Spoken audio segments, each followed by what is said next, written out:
Hello folks, welcome to another edition of Chaos in Southwest Nebraska, and today I'll be showing you a couple of clips regarding Ukraine that will give you a lot to think about and, maybe make you think they're not quite the innocent puppy dogs that the media is making them out to be. So without further ado, let's get started with this clip from One America News Network. Candidate and former Vice President Joe Biden finds himself in more hot water this week. Just confirmed, a Ukrainian court ordered Joe Biden to be formally listed in a criminal case. The crime? The alleged firing of Ukraine's former Prosecutor General Viktor Shokin in exchange for dropping an investigation into Joe Biden's son, Hunter Biden, and the company for which he was a board member, Burisma Oil. Shokin formally called for an investigation into his firing back in February of 2020, claiming the Ukrainian government at the time relieved Shokin of his post in exchange for $1 billion in loan guarantees promised by Biden, a bribe Biden himself admitted to doing. If the prosecutor's not fired, you're not getting the money. Oh, son of a bitch. Got fired. But at the time Shokin called for this case back in February, the courts listed one of the defendants as an unnamed American, an individual widely... Now, wasn't that interesting? Video proof of Joe Biden admitting to bribery. That's all there is to it. Now, before we dive deeper into it, and I start playing devil's advocate, let's watch this short clip from Tulsi Gabbard. Found this on TikTok. Now, here's something you are not going to hear on the mainstream media. What you do hear is warmongers arguing that we must protect Ukraine because it is a quote-unquote democracy. But they're lying. Ukraine isn't actually a democracy.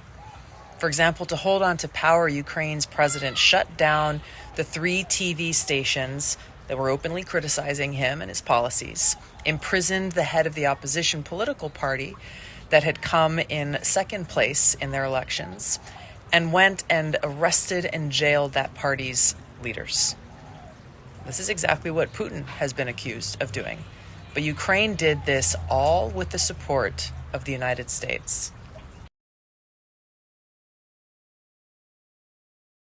Okay, well, now let's analyze those clips and the situation going on in Ukraine. First off, we'll start with Zelensky. Won't take as long. He's not the Boy Scout that he's being portrayed out to be by the media and other world leaders. He's not afraid to jail the opposition or shut down those that voice out against him. He may have started out as a sitcom actor, but now he's just another corrupt politician who uses his position for his own self-interest and gain. He's no better than Putin. I'm not saying Putin's the good guy, but we'll get more into that later. On to the Biden family, Ukraine connection. That first clip, Biden flat said, fire the guy or you don't get money.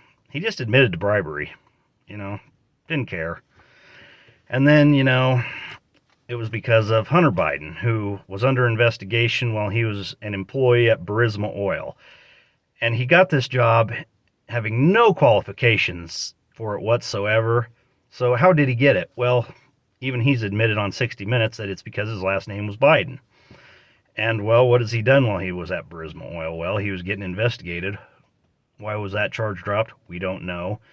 And then we also know about the email where he talked about the big guy getting his cut.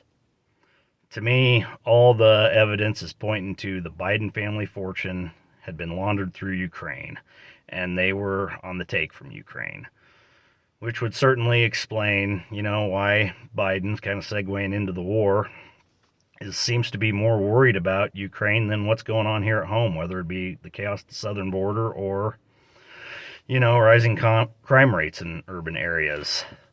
So, moving on to the war, before I play devil's advocate too much, let me say I do not want to see innocent civilians killed. Whoever's responsible should be held accountable, whether it's Putin, officers, the soldiers. Whoever is doing that is a criminal and should stand trial for that.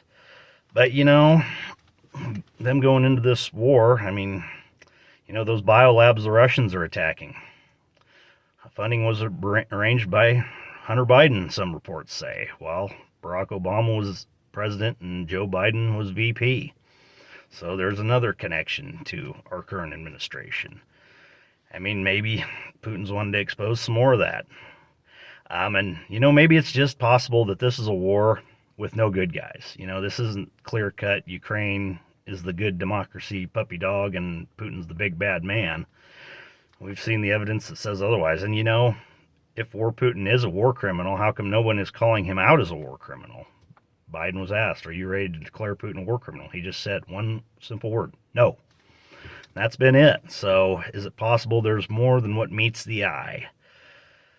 So anyway, I hope that all gave you something to think about. You know, do your own research, a little more digging. Thanks for watching. Subscribe to the channel, like the video, and Chaos in Southwest Nebraska over and out.